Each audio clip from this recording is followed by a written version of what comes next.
9 experienced hikers vanished, their tent ripped open from the inside, bodies found miles away, some with inexplicable injuries, fractured skulls, crushed chests, tongues missing, and for decades the world has whispered, aliens, secret military tests, a Yeti, nonsense, right? Today we're diving deep into the asterisk, Dyatlov Pass, the ultimate avalanche theory, revealed asterisk. But does this ultimate theory truly explain everything, or are there still pieces missing from this frozen puzzle? This voice, this dismissive confidence, echoes across the internet, eroding the very idea of genuine inquiry. It's a convenient narrative, a tidy explanation. But what if the simple explanation is precisely what blinds us? What if the real truth is far more terrifying, far more human than any wild conspiracy theory? If you stay until the end, you will discover the hidden forces that truly claim these lives, and why the official narrative still leaves us with chilling questions. The mountain has been silent for too long. Now it begins to whisper its secrets. We journey back to February 1959, the desolate, snow-sculpted peaks of the Ural Mountains. Here, 9 experienced hikers, led by Igor Dyatlov, embarked on an ambitious expedition. They were young, skilled, full of life, but their journey ended in unimaginable horror. Their bodies, scattered across the frigid landscape, told a story that defied logic, a narrative ripped from the pages of a nightmare. Their tent was discovered first, slashed open from the asterisk inside asterisk. The footprints leading away, bare or in socks, suggested a panicked, desperate escape into sub-zero temperatures. 5 bodies were found initially, partially clothed.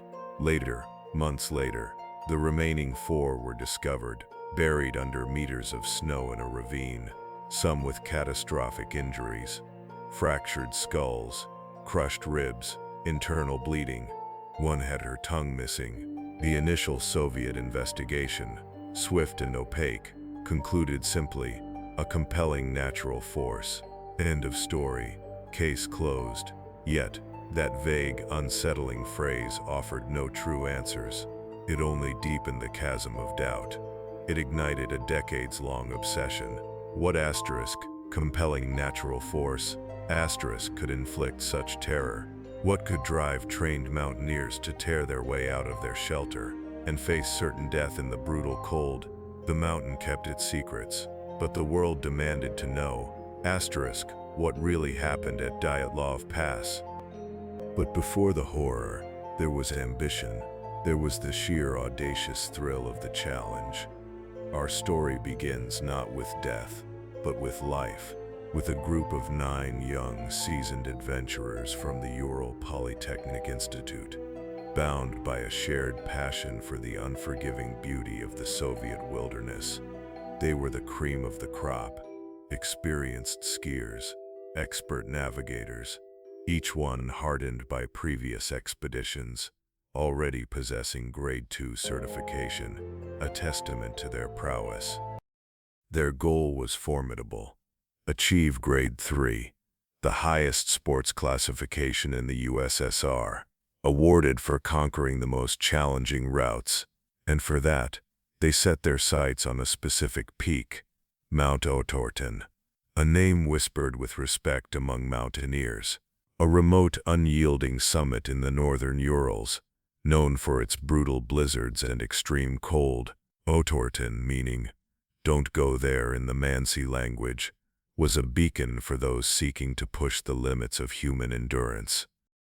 This was not a reckless endeavor by amateurs.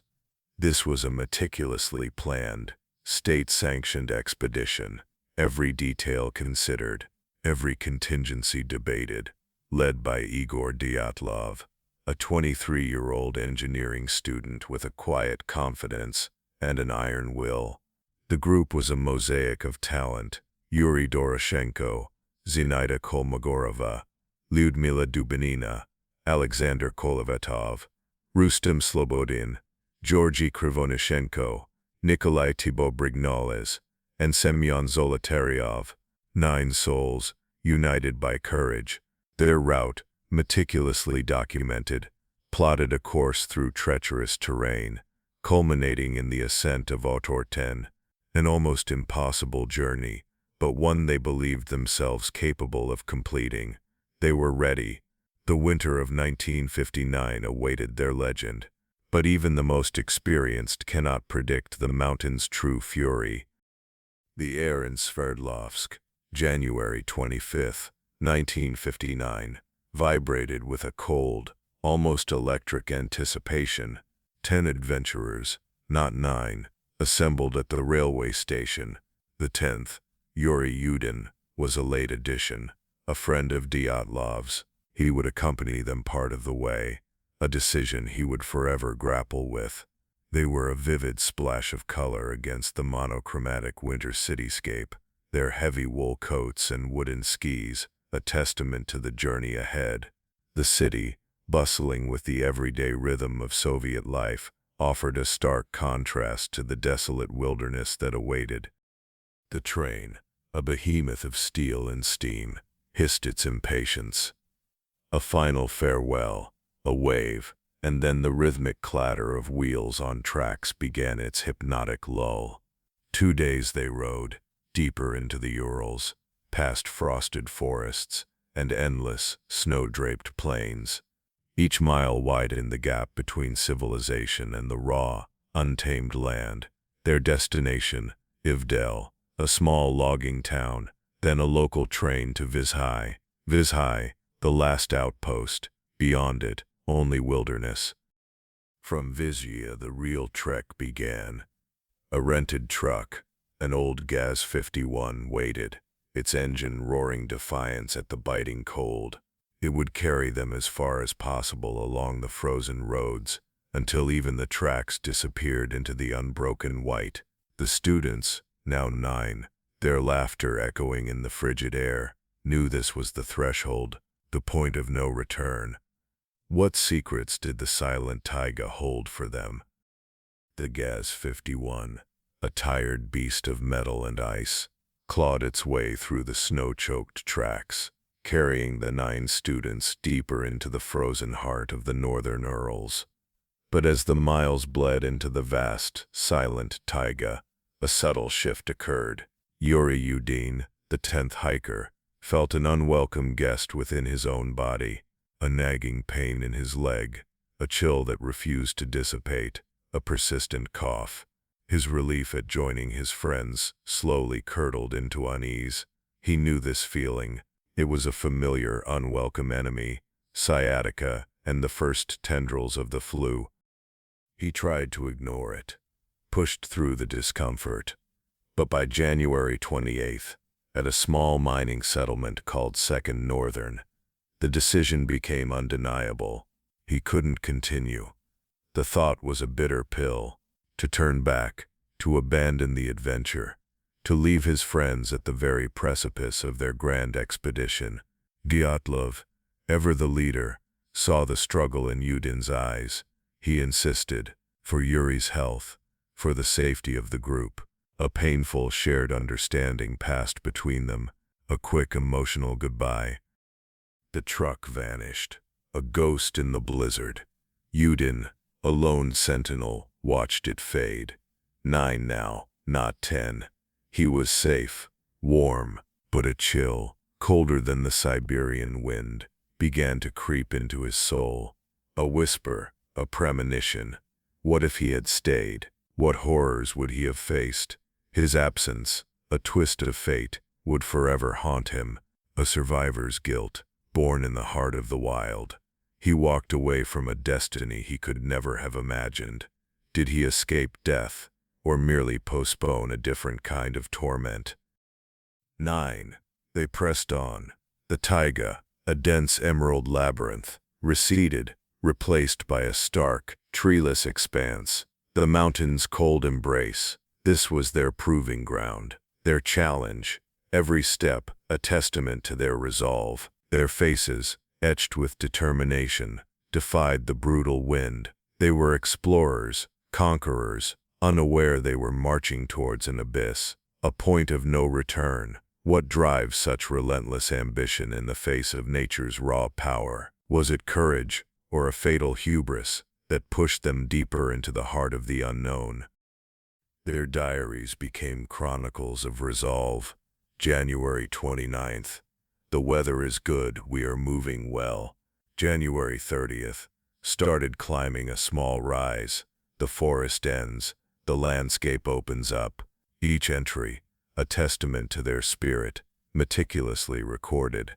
Camera clicks punctuated the silence, capturing moments of shared laughter, vast panoramas, and the brutal beauty of the Urals.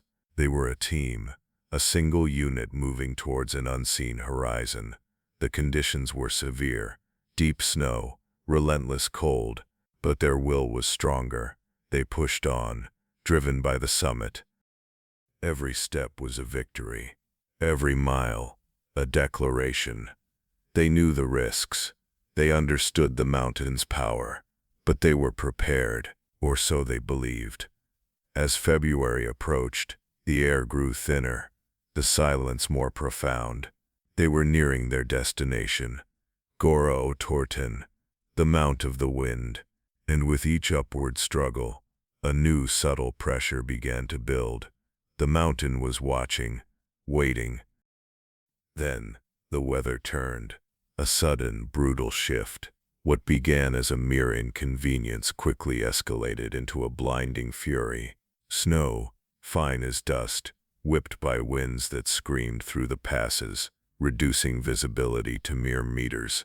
The crisp, clear sky, a memory, now an impenetrable white curtain. The group, disoriented, fought against the elements, their meticulously planned route dissolving under the onslaught. They lost their bearings. The compass, a trusted guide, now battled against instinct. Instead of pressing towards Otorten, they veered. In the whiteout, they mistakenly ascended the eastern slope of Kholat Syakhl, Dead Mountain in the Mansi language, an ominous name for an unforeseen detour. The wind howled, a predatory sound, stripping away warmth, certainty, and hope. Daylight faded, not with the gentle descent of dusk, but swallowed whole by the storm. They had no choice. They had to make camp. Here, on the exposed, unforgiving slope, above the tree line, every instinct screamed against it. Yet the blizzard offered no other option. What compelled them to cut into the snow, to pitch their tent against the gathering gloom of that asterisk mountain, at that asterisk hour? The answers would only emerge with the cold, hard light of tragedy. The wind ripped, a relentless, unseen force, tearing at their parkas, their resolve. Why here? The question gnaws, even decades later. Below, a dense forest offered shelter, protection, yet Dyatlov's group chose the exposed slope of Kholat Syakhl, 300 meters above the tree line. It defied basic mountaineering logic. Was it a desperate act, a last-ditch effort against the encroaching night and the blizzard's fury, or something else entirely? Yudin, years later, would speculate. Dyatlov, a determined leader, was obsessed with maintaining altitude. Losing precious meters, only to regain them the next day, would have been anathema to his meticulous planning. Perhaps it was a training exercise, a test of endurance and skill, pushing the limits even in extreme conditions, a drill to camp in the most challenging environment, under the harshest winds, a final, brutal ascent. But the blizzard was no drill. It was a living, breathing entity, determined to consume them. They cut into the snow, anchoring their tent, a fragile membrane against the storm's teeth. Inside, the air crackled with a manufactured calm. Outside, the mountain waited. What secret did its icy breath whisper through the canvas? And why, in the face of such overwhelming power, did they choose to remain? The stage was set. The final camp, a tent against the storm. The agreed-upon date, February 12th. Dyatlov was meticulous. A telegram, sent from Vizai, would announce their return. The days ticked by, 1, 2, 3, no telegram.